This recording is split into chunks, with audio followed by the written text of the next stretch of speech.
Bueno, hermanos, hemos llegado a la parte central de la adoración, que es la predicación de la santa palabra de nuestro Dios. Hermanos, como diría el apóstol Pablo, ¿quién es suficiente para esto? Y por ello necesitamos de nuestro Dios, Señor, de nuestro Señor que nos convoca, que nos invita a considerarle a través de las Santas Escrituras. Así es que, hermanos, antes de iniciar con la lectura del pasaje de hoy, vamos a orar a nuestro Dios. Padre, tú eres bueno, para siempre es tu misericordia. Oramos, Señor, en el nombre de Jesucristo, tu Hijo, tu amado, tu único, de aquel de quien hablan las Santas Escrituras, Moisés, los profetas, los salmos y todos los escritores, Señor, del Nuevo Testamento, nos llevan a ver a este tu amado Hijo. Por tanto, Señor, permítenos verlo esta mañana. Permite a este débil hombre anunciar a este Dios Todopoderoso, a este siervo. Y permite también, Señor, a mis hermanos débiles contemplar la belleza de Cristo en estos cánticos, Señor, que son un gozo para nuestros corazones porque nos muestran que tú eres este Dios que anuncia las cosas por venir y que se cumple tu palabra, Señor. Pero también ayuda, Señor, a los débiles que aún están fuera de este redil. Atráelos, Señor, por medio de este glorioso Salvador que anuncia a las naciones el Evangelio, para que lo oigan, para que vengan, con la finalidad, Señor, de que tú seas adorado, de que tu nombre sea exaltado. Bendice, Señor, tu palabra y sosténnos en esta tarde. En ti confiamos, en el nombre de Jesús. Amén. Hermanos, en reverencia a la palabra de nuestro Dios, podemos ponernos de pie para considerar el pasaje de Isaías, capítulo 49. Isaías 49, leeremos de los versículos 1 al 7. Vamos a leer, hermanos, todo lo que se conoce como el segundo cántico del siervo, capítulo 49, versículos del 1 al 7. Dice así esta palabra inspirada de nuestro Dios. Oídme, costas, y escuchad, pueblos lejanos. Jehová me llamó desde el vientre, desde las entrañas de mi madre tuvo mi nombre en memoria. Y puso mi boca como espada aguda, me cubrió con la sombra de su mano, y me puso por saeta bruñida, me guardó en su aljaba, y me dijo, mi siervo eres, oh Israel, porque en ti me gloriaré. Pero yo dije, por demás he trabajado, en vano y sin provecho he consumido mis fuerzas. Pero mi causa está delante de Jehová, y mi recompensa con mi Dios. Ahora pues, dice Jehová, el que me formó desde el vientre para ser su siervo, para hacer volver a él a Jacob y para congregarle a Israel. Porque estimado seré a los ojos de Jehová, y el Dios mío será mi fuerza. Dice, poco es para mí que tú seas mi siervo para levantar las tribus de Jacob, y para que restaures el remanente de Israel. También te di por luz de las naciones, para que seas mi salvación hasta lo postrero de la tierra. Así ha dicho Jehová, Redentor de Israel, el santo suyo, al menospreciado de alma, al abominado de las naciones, al siervo de los tiranos, verán reyes y se levantarán príncipes, y adorarán por Jehová, porque fiel es el santo de Israel, el cual te escogió. Amén, hermanos, pueden tomar su asiento.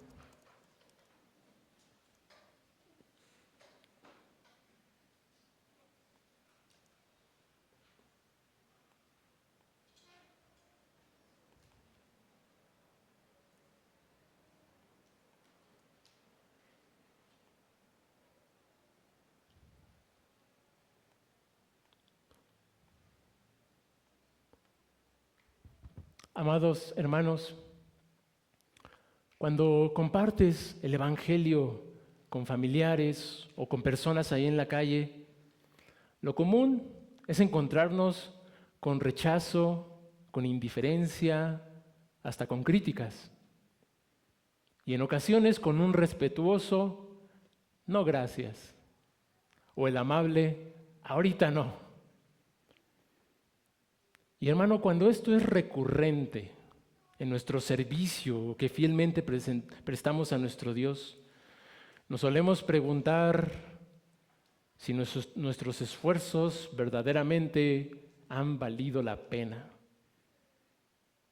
Sin embargo, amado hermano, mi propósito con este pasaje del segundo cántico del siervo es animarnos a perseverar en esta noble labor, en esa obediencia, hermano, al mandamiento de nuestro Señor Jesucristo, quien dijo: vayan por todo el mundo y prediquen el Evangelio a toda criatura. Pues hermanos, a través del ejemplo de Cristo en este pasaje del segundo cántico del siervo, seremos conducidos a poner nuestra mirada en nuestro Señor y no en la respuesta de la gente. Porque la motivación, hermanos, para perseverar en nuestro evangelismo debe ser: predico a Cristo porque Él es digno de ser proclamado. Ese es el motivo que debemos perseguir cuando anunciamos el Evangelio, hermanos. La honra y el honor de Cristo en nuestra obediencia. Y así nos guardaremos de caer en el desánimo, en la desesperación, cuando nos topamos con la oposición. Porque la oposición, hermanos, está garantizada para todos nosotros, los que fielmente queremos servir al Señor. Hermanos, esto concuerda con el objetivo de esta serie de sermones que hemos empezado de los cánticos del siervo de Jehová. Solo como un recordatorio, hermanos, que he estado repitiendo este objetivo, y es que contemplando a este siervo perfecto del Señor, le admiremos y sigamos su ejemplo como siervos también del Señor. Pero también para aquellos amigos que no han puesto su fe en Cristo,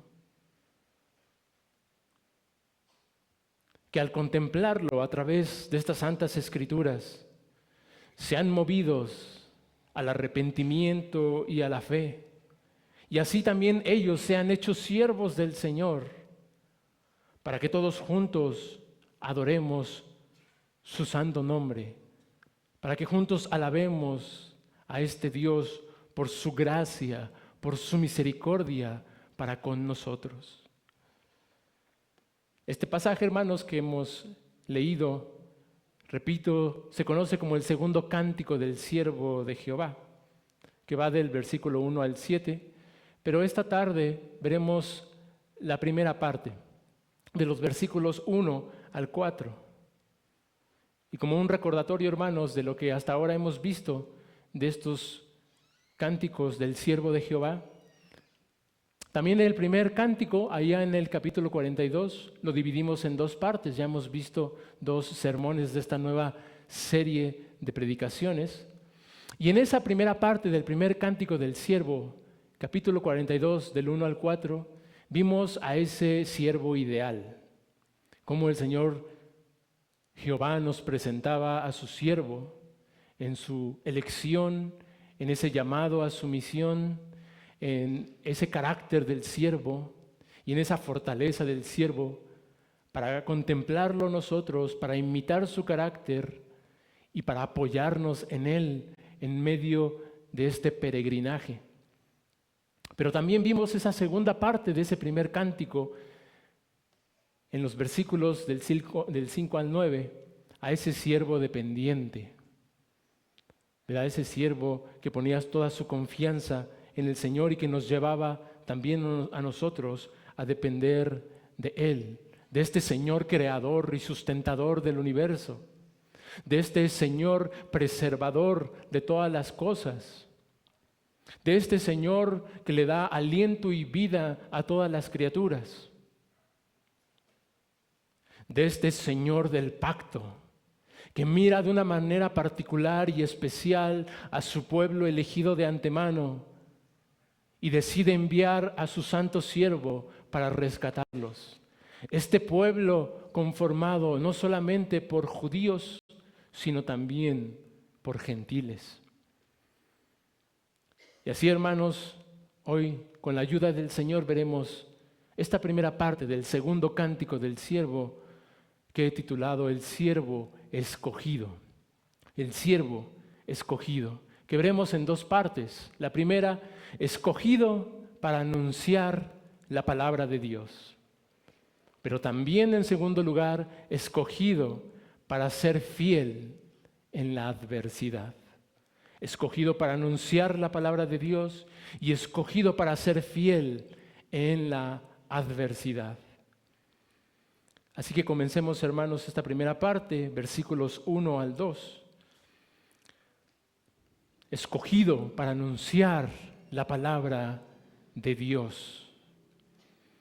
Comienza este segundo cántico diciéndonos el siervo: oídme costas y escuchad pueblos lejanos. Tenemos este llamado de Cristo a las naciones. Tenemos la voz, hermanos, de este profeta que anuncia la palabra de Dios. Aquellos pueblos lejanos, aquellas costas, aquellas islas, que todos estos pueblos lejanos, estas costas, son nada más y menos que todas las naciones, todos los gentiles, más allá del territorio judío. Aquí tenemos a este profeta anunciando a las naciones que escuchen su palabra.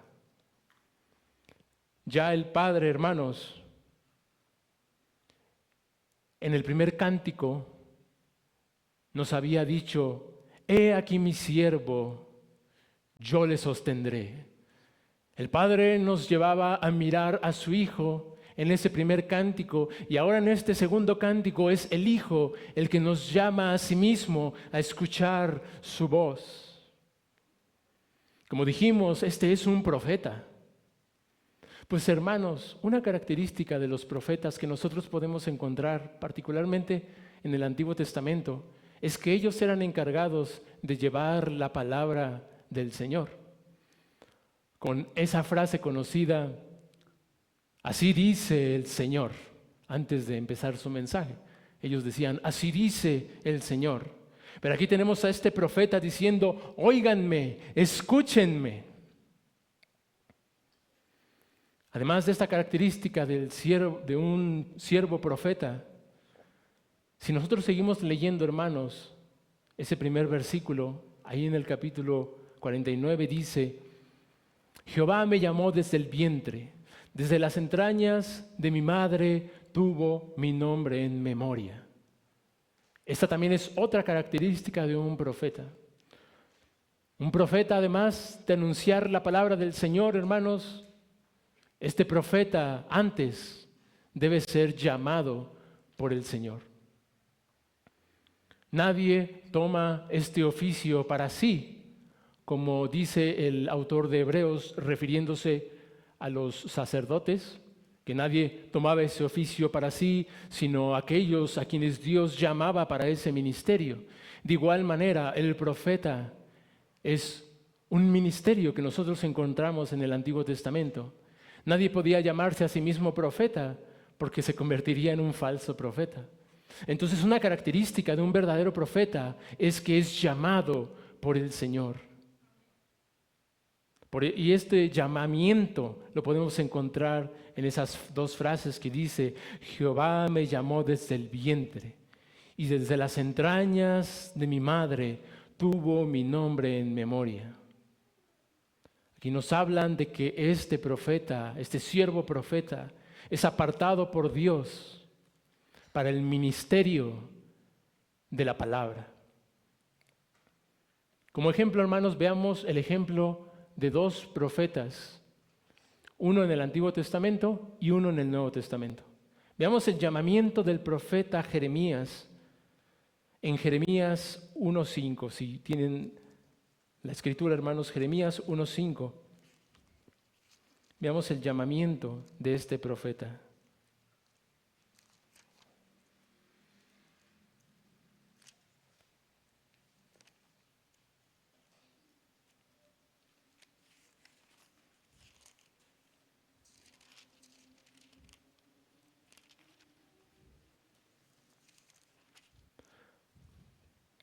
Dice así: antes que te formase en el vientre te conocí, y antes que nacieses te santifiqué y te di por profeta a las naciones. Y ahora veamos, hermanos, otro profeta del Nuevo Testamento, Juan el Bautista, en Lucas 1, del 15 al 16. Lucas 1, del 15 al 16.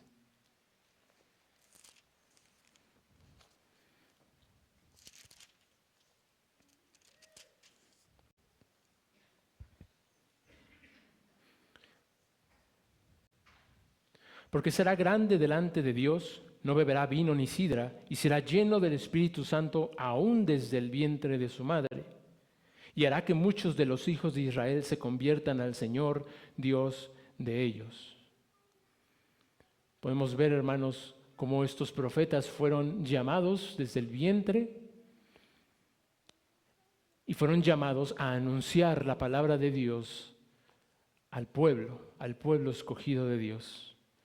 Entonces, hermanos, la misión de un profeta es anunciar la palabra del Señor al pueblo, pero antes de anunciarla es necesario que sea llamado al ministerio. Volviendo, hermanos, a nuestro versículo 1 de Isaías 49.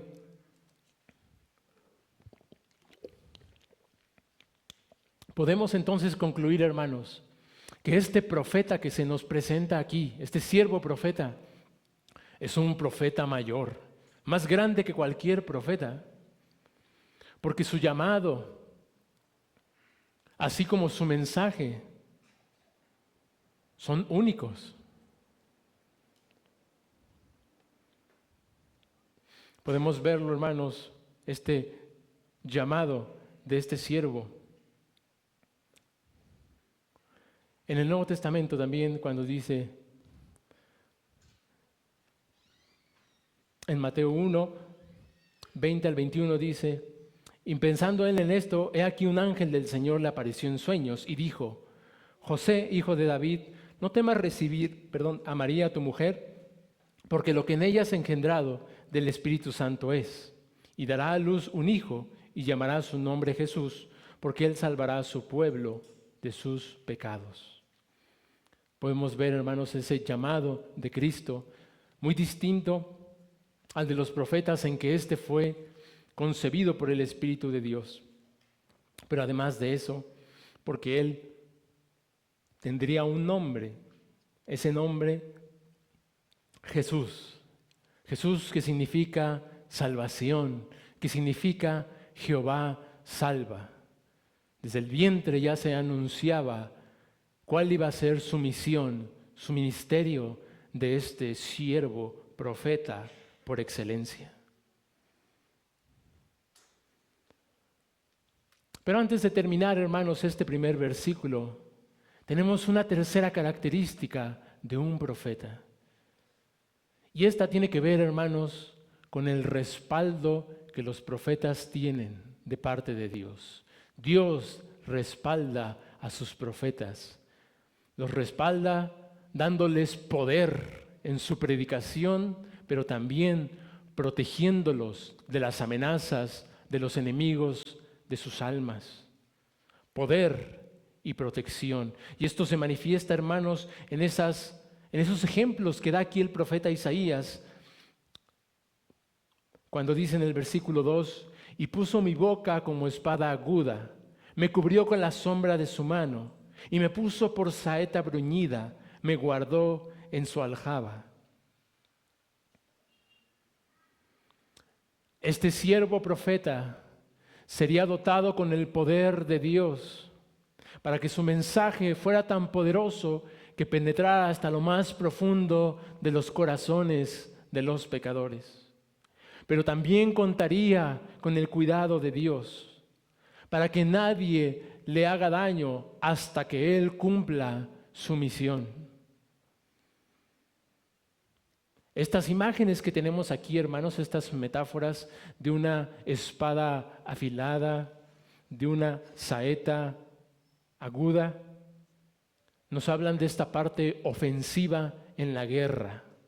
De tal manera que tenemos aquí a un siervo profeta que además es guerrero, que lucha con la espada de la palabra de Dios y también con la saeta.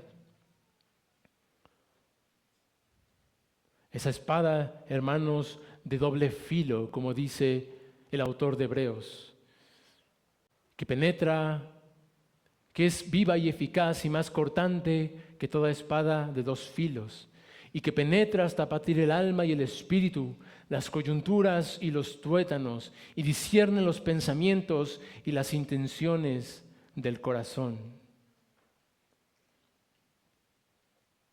Pero también sería dotado con esas saetas, con esas armas de guerra para alcanzar a los que están lejos. Algunos comentaristas dicen esa espada simboliza para atacar a los que están cerca y las saetas para atacar a los que están lejos. Así lo dice, a los judíos cercanos por medio de la espada aguda, pero también a los gentiles lejanos por la saeta bruñida.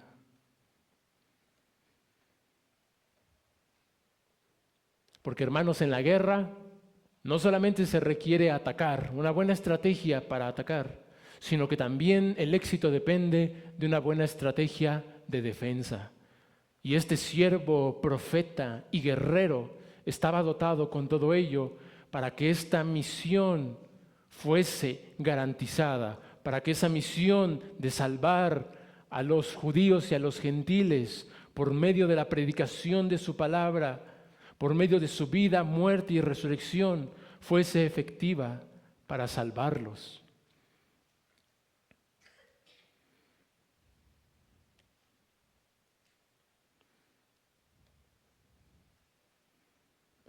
Esta espada, hermanos, de doble filo, además nos muestra que cuando se anuncia la palabra de Dios es para salvación de los pecadores, pero curiosamente también para condenación, para juicio. Así como la espada tiene doble filo, de igual manera cuando se anuncia el Evangelio, se anuncia esa palabra amorosa, misericordiosa, amable, compasiva, que invita al pecador a venir a Él. Pero también esa espada es mortal para que cuando se anuncia el santo evangelio y este evangelio es despreciado y rechazado y obstinadamente resistido en los corazones, también este evangelio tiene el poder para dictar juicio y condena sobre un alma. Así lo dijo el apóstol Pablo, que serían juzgados por este evangelio que él predicaba. Por eso, hermanos, esta espada afilada es eficaz para cumplir los propósitos de Dios.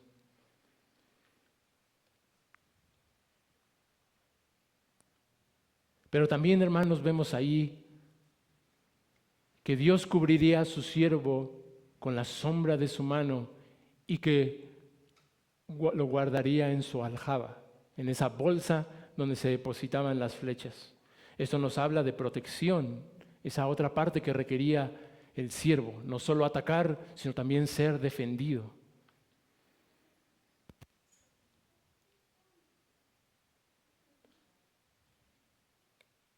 Pues recordemos, hermanos, la vida de nuestro Señor Jesucristo, cómo Él muchas veces fue guardado de la muerte.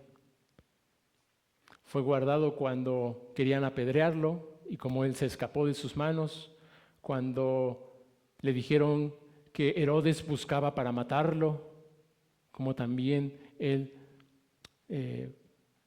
pues dijo que su tiempo aún no había llegado. Fue guardado por el Señor. Fue escondido hasta el tiempo de su manifestación. Y así, hermanos, terminamos este primer punto, esta primera parte del sermón. Y antes de comenzar con la segunda parte, hermanos, quisiera enfocarme en algunas aplicaciones, en algunas meditaciones de estos primeros versículos.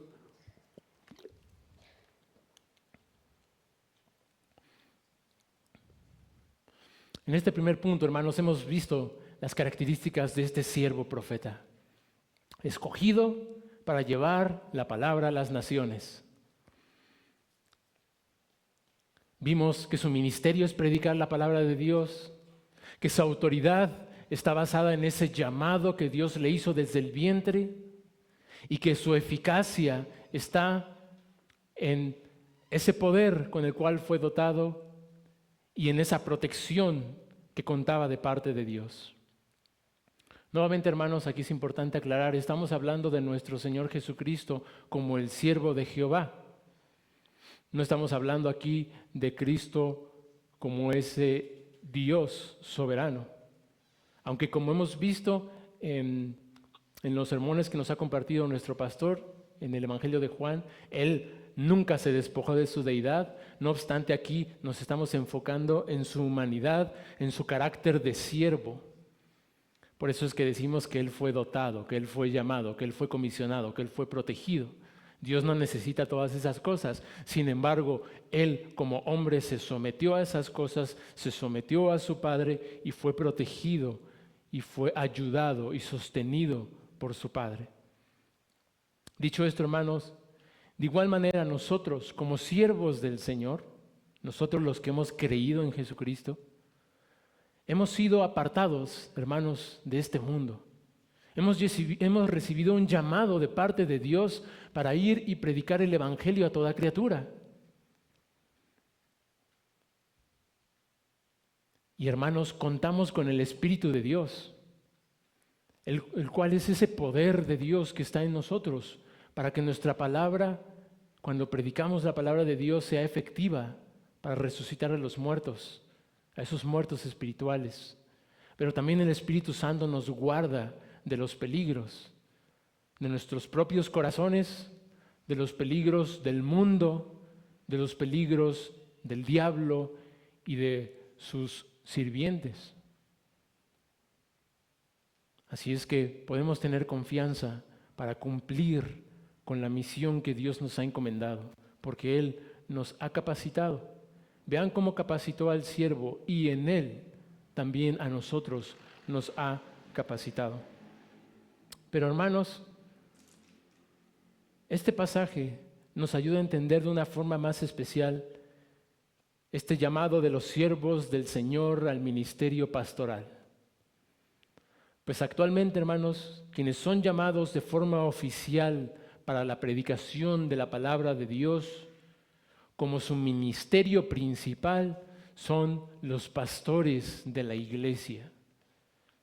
Así que todo aquel varón, miembro de una iglesia local, que quiera ejercer el cargo oficial de pastor en una iglesia local, debe en primer lugar ser llamado y apartado por Dios al ministerio. Nadie puede tomar ese oficio para sí, solo aquellos que son llamados por Dios. Y además debe considerar que su ministerio principal, si es que él es llamado al oficio pastoral, es la predicación de la palabra de Dios. Y además, él debe encomendar la eficacia, el éxito de su ministerio, no a su propio poder, no a sus propias capacidades, sino al poder y al cuidado de su Dios. Y finalmente, una aplicación también para los amigos que aún no han puesto su confianza en Jesucristo. Amigo, que no eres cristiano, debes de considerar, amigo, lo que Cristo dijo en el primer versículo. ese llamado que hace a las naciones y que te hace a ti. Óiganme, costas, y escuchen, pueblos lejanos. Dios te llama nuevamente esta tarde por medio de su Hijo, y lo hace, lo hace amigo a través de un débil predicador como el que ves. No pongas la mirada en el que ahorita está hablando, sino en el que habla verdaderamente en las Santas Escrituras. No menosprecies, amigo, ese llamado por lo que ven tus ojos, o por lo que sientes, o por lo que percibes. Porque recuerda, amado amigo, Dios llama a los pecadores por la locura de la predicación. Y suele hacerlo, como hablábamos en la breve meditación, esa extraña forma en la que Dios obra a través de la debilidad. Dios muestra su poder y su gloria a través de la debilidad. Así es que debes de prestar mucha atención a aquel que te habla.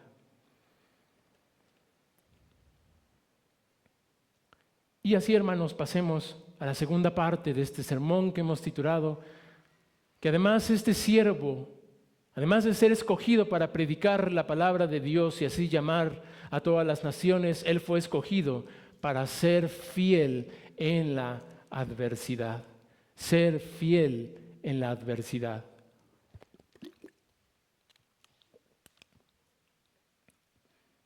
Dice el versículo 3, y me dijo, mi siervo eres, oh Israel, porque en ti me gloriaré. Hermanos, aquí desde el versículo 3 hasta el 6 tenemos un diálogo entre el siervo y el Señor, entre el Hijo y el Padre, si queremos verlo de esa manera con el lenguaje del Nuevo Testamento. Y ese diálogo, hermanos, nos recuerda el diálogo que vimos en la breve meditación entre Moisés y el Señor.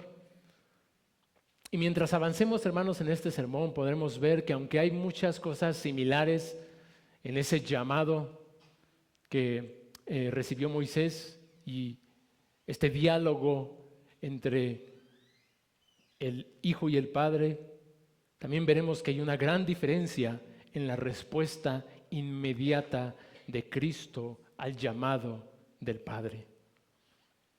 Así que continúa aquí, hermanos, este siervo del Señor, hablando acerca de su Señor, diciendo que además de dotarlo con lo necesario para llevar a cabo su ministerio, Él lo reconoce como el verdadero Israel. Aquí el Padre le dice al Hijo que Él es el verdadero Israel, aquel que lucha con Dios y vence, aquel que es el príncipe del Señor.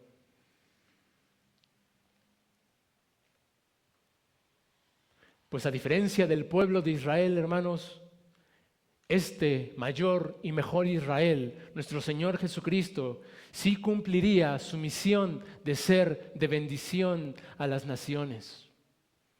Pero ¿por qué aquí Isaías, si es que está hablando de Jesucristo, lo nombra como Israel? Si recuerdan, hermanos, cuando hablamos en el primer cántico y dimos el ejemplo de qué era un siervo del Señor, dijimos que un siervo del Señor es todo aquel que es comisionado por Dios, dotado por Dios para llevar a cabo su misión en beneficio de su pueblo del pacto. Pues hermanos, era la tarea también del pueblo de Israel como ese siervo colectivo. Israel también tenía la misión de llevar el mensaje, la palabra de Dios y ser de bendición a las naciones. Pero como sabemos, en la historia de la redención, Israel fracasó en esta misión.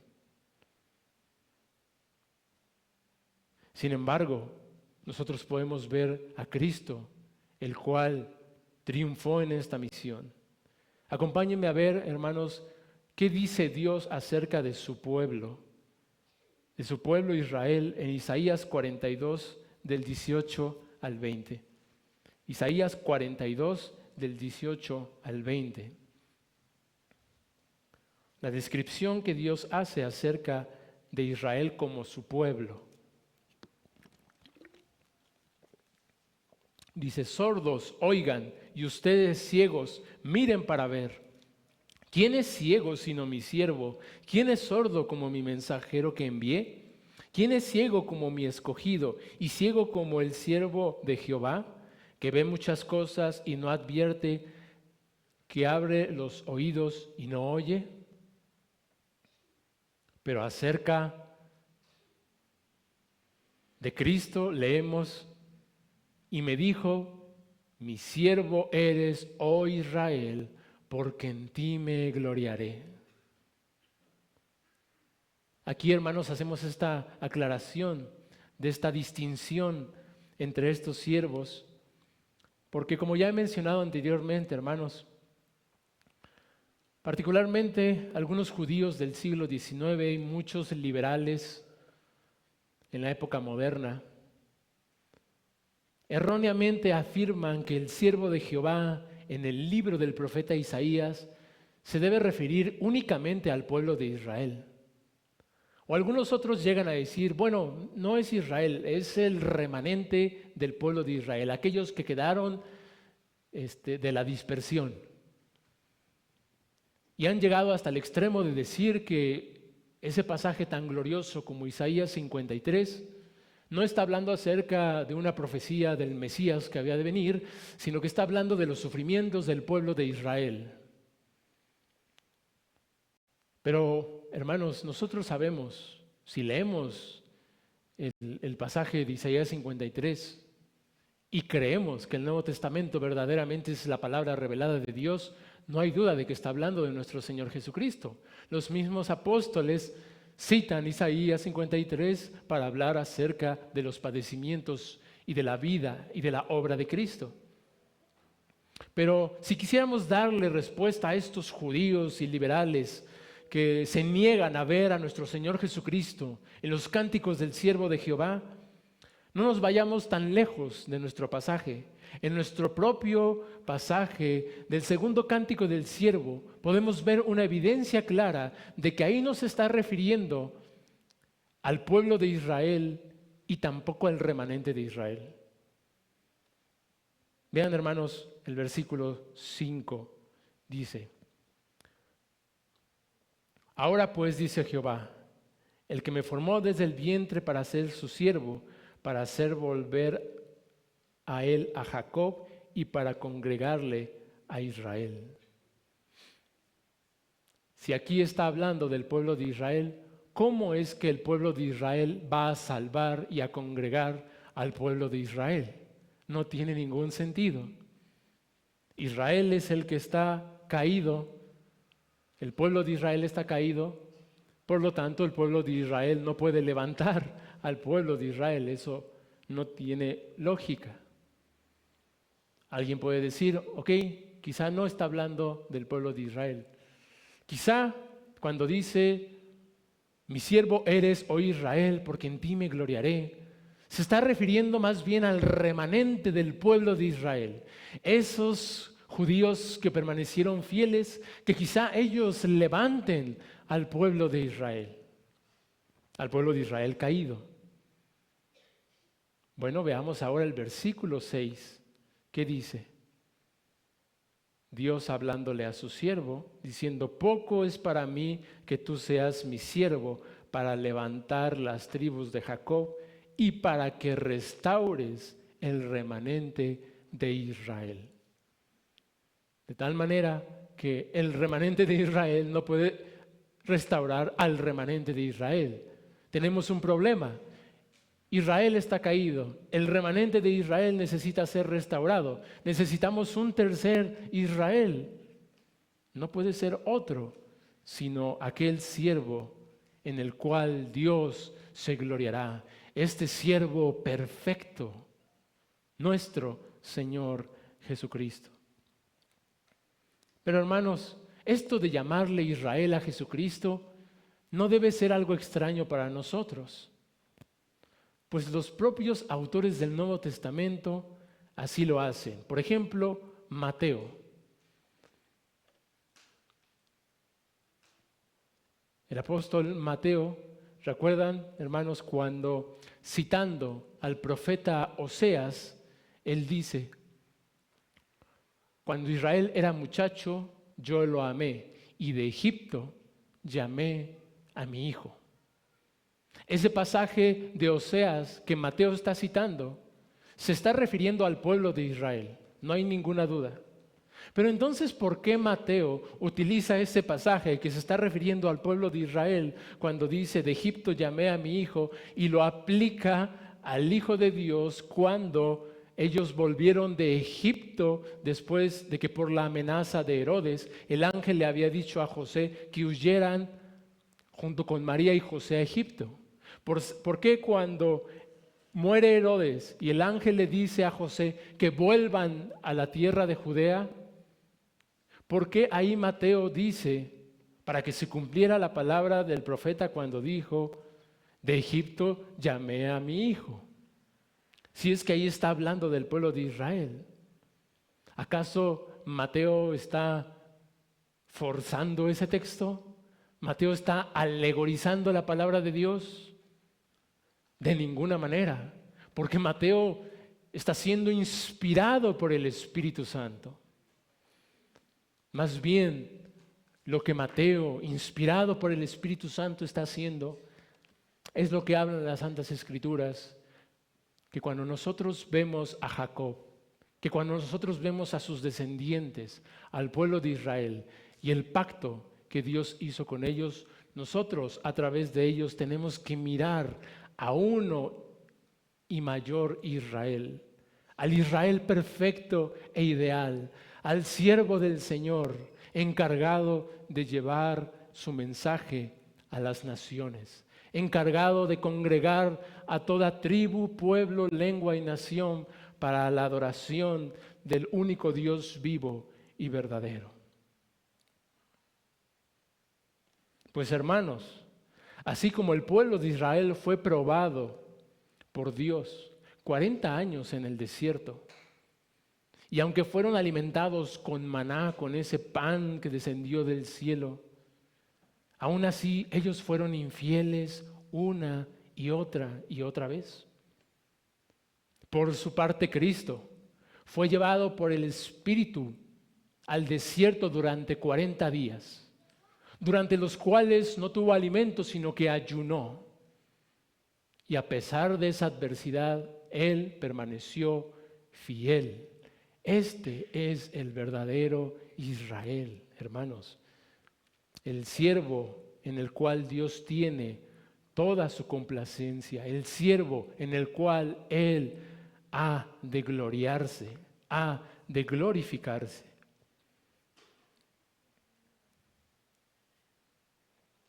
Así, hermanos, esta fidelidad de este mayor Israel es lo que lo capacitaría para levantar al remanente del pueblo de Israel. Ese remanente compuesto por judíos y por gentiles, por gente de toda tribu, pueblo, lengua y nación.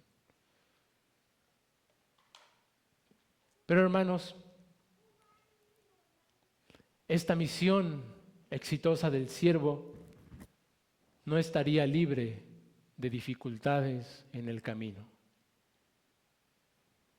Porque el que quiera vivir piadosamente padecerá persecución. Y esto primeramente fue experimentado por el siervo de los siervos, nuestro Señor Jesucristo.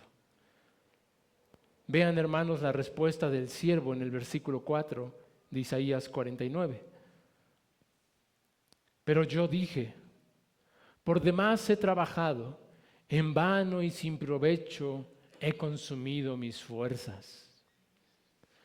Hermanos, aquí el siervo experimenta desaliento al ver que la mayoría de los judíos no recibirían su mensaje. Como dijo Juan, a lo suyo vino y los suyos no le recibieron.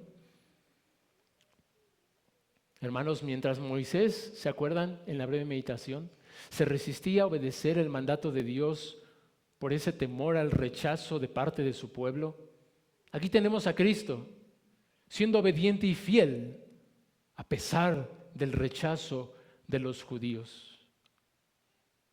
Pues hermanos, aquí Isaías nos presenta la experiencia de un siervo sufrido. ¿A qué nos referimos con sufrido? Sufrido quiere decir que él es paciente, soportando la adversidad. Tenemos, hermanos, a Cristo, que experimenta el desánimo, pero finalmente su confianza estaba en el Señor. A pesar de que Cristo contaba, hermanos, con el equipamiento necesario para tener éxito en su misión, como dijimos, este camino era un camino pedregoso, lleno de dificultades. Porque ese rechazo de su pueblo parecía indicar que la obra había fracasado.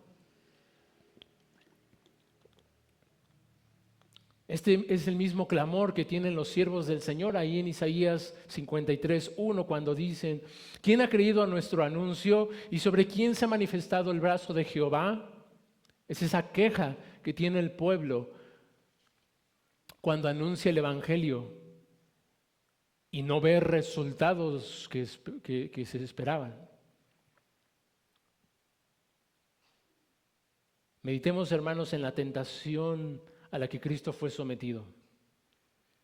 En la breve meditación, hermanos, vimos a un Moisés que había sido dotado con señales milagrosas para convencer al pueblo de que Dios verdaderamente lo había llamado a librarlos de Egipto.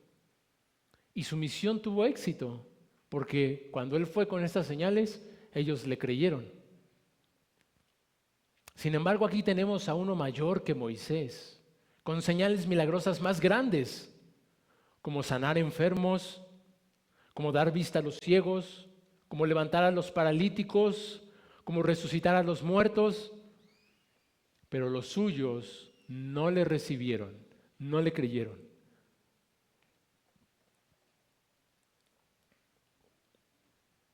A esto, hermanos, cito las palabras del hermano R.C. Sproul en su serie ¿Cómo comprender el sufrimiento? Él dice: Santiago nos dice que no debemos pensar que es algo extraño cuando somos llamados a sufrir. Porque la fe cristiana nace del sufrimiento. El camino de la salvación es la vía dolorosa, el camino de la tristeza, el camino de la cruz. Y Cristo mismo promete a su pueblo que en el mundo tendrán tribulación. Así, hermanos, Isaías nos escribe a un siervo perfecto con una naturaleza humana auténtica. El sufrimiento, hermanos, es común a todos los hombres. Nadie se puede escapar de él. Solo es cuestión de tiempo, o quizá estemos en ello. Y aún para el cristiano puede ser más difícil, porque además tiene que lidiar con luchas en su corazón.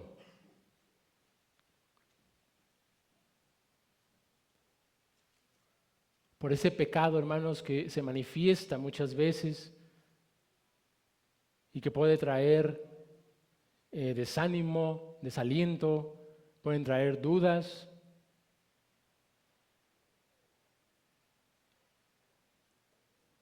Aún puede haber una amargura, una queja, una autocompasión, incredulidad, etc. Sin embargo, hermanos, al mirar a nuestro Señor bajo la prueba del sufrimiento, aprendemos que ese camino que tanto tememos, Él lo transitó primero y lo preparó por su propia experiencia. Uno de los nombres, hermanos, con los que nosotros identificamos a Cristo en el libro del profeta Isaías es que Él es un varón de dolores, experimentado en quebranto.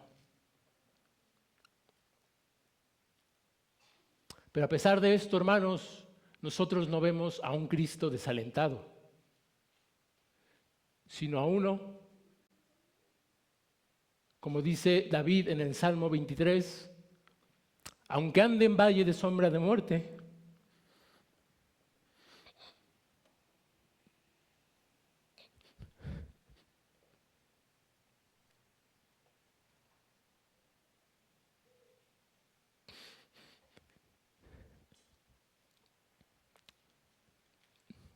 dice, aunque ande en valle de sombra de muerte,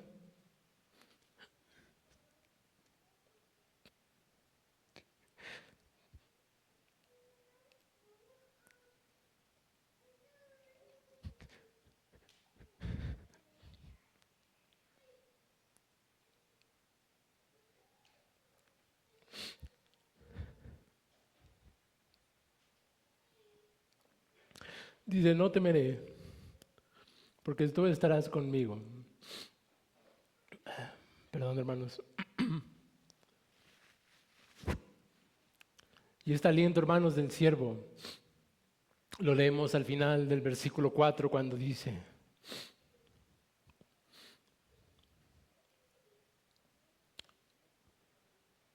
pero mi causa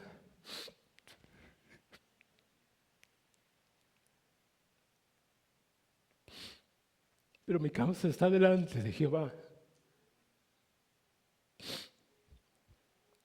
Y mi recompensa con mi Dios. Gracias, hermano. Pero mi causa está delante de Jehová. Y mi recompensa con mi Dios. Como si dijera, hermanos, aparentemente todo mi esfuerzo fue para nada. Pero no confío en lo que ven mis ojos, sino en tus promesas. Pues tú me has dicho, mi hijo eres tú, yo te engendré hoy. Pídeme y te daré por herencia a las naciones y como posesión tuya los confines de la tierra. Esta respuesta, hermanos, del siervo a su propia crisis nos muestra el antídoto o el remedio contra el desánimo. Pues Cristo, hermanos, no cayó en depresión, no se hundió en la desesperación, sino que, como escribió el salmista, ¿por qué te abates, alma mía, y te turbas dentro de mí? Espera en Dios, pues aún he de alabarle, salvación mía y Dios mío. Dice un autor, hermanos, de quien he tomado gran parte de estos sermones, de nombre Alec Motyer, en su comentario al libro del profeta Isaías, él dice, el desánimo nace de escucharnos a nosotros mismos y a nuestros puntos de vista, en lugar de mirar a Dios y recordar sus propósitos, vivir de acuerdo a nuestra dignidad en Él y redescubrir en su persona nuestra fuente de poder. Así, hermanos, que el antídoto contra el desaliento, cuando nosotros anunciamos este evangelio y encontramos oposición, es apoyarnos en la sabiduría de Dios, pero también en el poder de Dios. En la sabiduría de Dios, hermanos, porque lo insensato de Dios es más sabio que los hombres. Y en el poder de Dios, porque lo débil de Dios es más poderoso que los hombres. Como veíamos en la meditación, que su poder se perfecciona en la debilidad. Hermanos, no es que en Dios haya insensatez ni debilidad, de ninguna manera, Él es Dios, sino que estas son unas expresiones para mostrarnos las formas misteriosas, pero sabias y poderosas en que Dios suele actuar para salvar a los pecadores. Una frase, hermanos, dice de la siguiente forma: cuando la gente dice, confía en mí, es hora de correr. Pero cuando Dios dice, confía en mí, es hora de confiar. Ahí donde no hay fuerzas, hermanos, Dios las crea. Ahí donde los hombres dicen así o asá, Dios tiene la última palabra. Donde los hombres dicen no es posible, para Dios todo es posible. Porque su santo nombre, su buena reputación y su gloria están en juego. Y además, hermanos, Él no permitirá que sus siervos fieles sean avergonzados, sino que obrará gran liberación para que éstos cuenten sus maravillas y canten sus alabanzas. Así, hermanos, que a pesar de esta poca respuesta del pueblo judío, no obstante, Dios recompensaría a Jesucristo por su obediencia y fidelidad, no solo con el pueblo judío, sino también con los gentiles. Cuando dice en el versículo 6, poco es para mí que tú seas mi siervo para levantar las tribus de Jacob y para que restaures el remanente de Israel. También te di por luz de las naciones, para que seas mi salvación hasta lo postrero de la tierra. Pero hermanos, ese será tema de un segundo sermón, de la segunda parte de este segundo cántico. Pero podemos ver que la confianza del Señor estaba en Dios, sabiendo que su obra no era en vano y que Dios lo recompensaría y que lo recompensaría más allá de lo que se podía imaginar.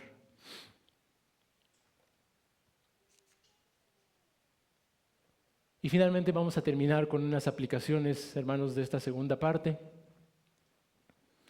Este último punto, hermanos, hemos visto a este siervo fiel que persevera en las pruebas, porque deja en manos del Señor el resultado de su misión. Y este carácter necesario para cumplir su misión de restaurar a Israel y de salvar a las naciones.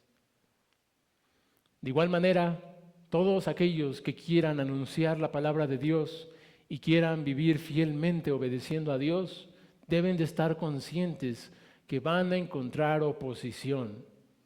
Deben estar conscientes que no va a ser fácil. Deben estar conscientes del peligro del camino. Van a experimentar un desaliento como una prueba de su fe. Todos, hermanos, tenemos que transitar por ese valle.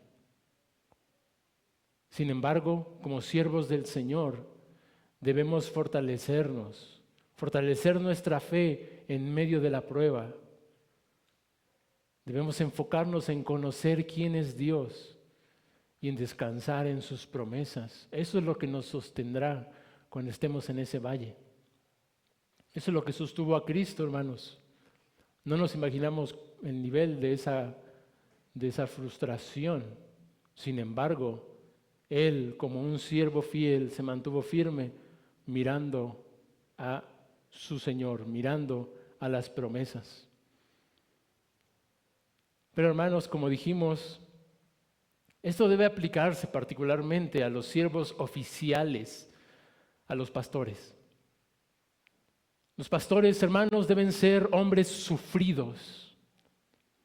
Es decir, que deben ser pacientes, soportando la adversidad, poniendo su confianza y el resultado de su obra en manos del Señor. Deben recobrar fuerzas y sobreponerse al desánimo, confiando en la sabiduría y el poder de Dios, que muchas veces actúa de formas que no esperamos, que quizá no vemos a simple vista, pero que sin duda traerán un resultado más grande del que imaginamos, para que no perdamos nunca el asombro. Hermanos, si no pasáramos por pruebas, por una prueba de fe, perderías el asombro de la liberación de Dios. Pero Dios reserva eso para que nosotros nos asombremos de Dios. Y así como Job, digamos, de oídas te había oído, pero ahora mis ojos te ven y me arrepiento.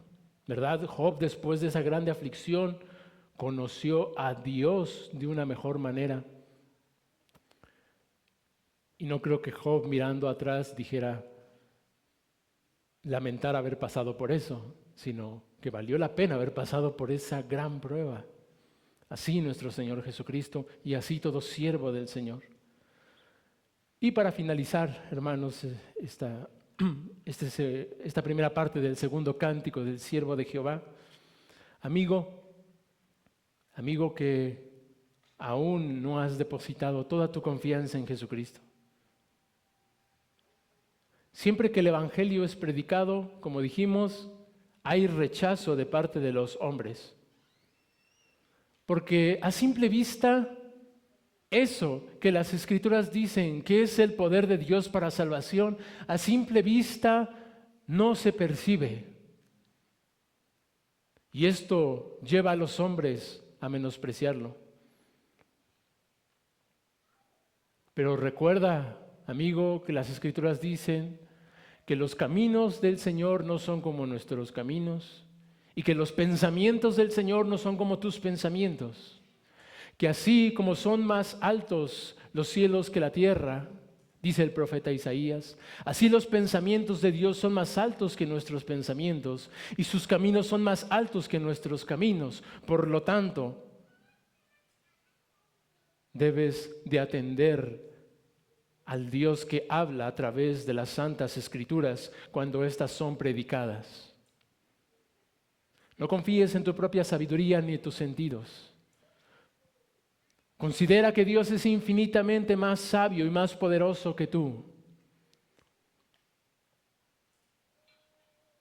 Porque Él, si confías tú en Él, es poderoso para salvarte. Pero si rehusas, también Él es poderoso para condenarte. Esa es la realidad. Ese es el doble filo del Evangelio cuando es predicado. Cree, amado amigo, en el Señor Jesucristo, en este siervo fiel de Jehová. Oremos, hermanos, para terminar.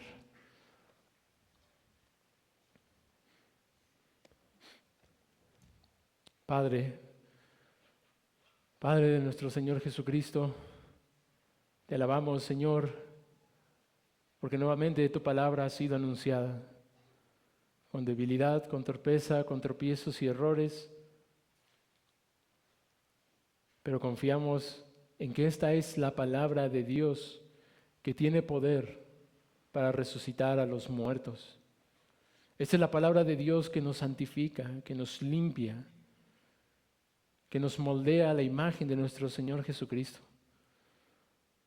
Por tanto, Señor, pedimos que la bendigas, que esta palabra que ha sido sembrada en nuestros corazones, según está escrito, que sucede cuando esta es anunciada, pedimos que dé fruto, Señor.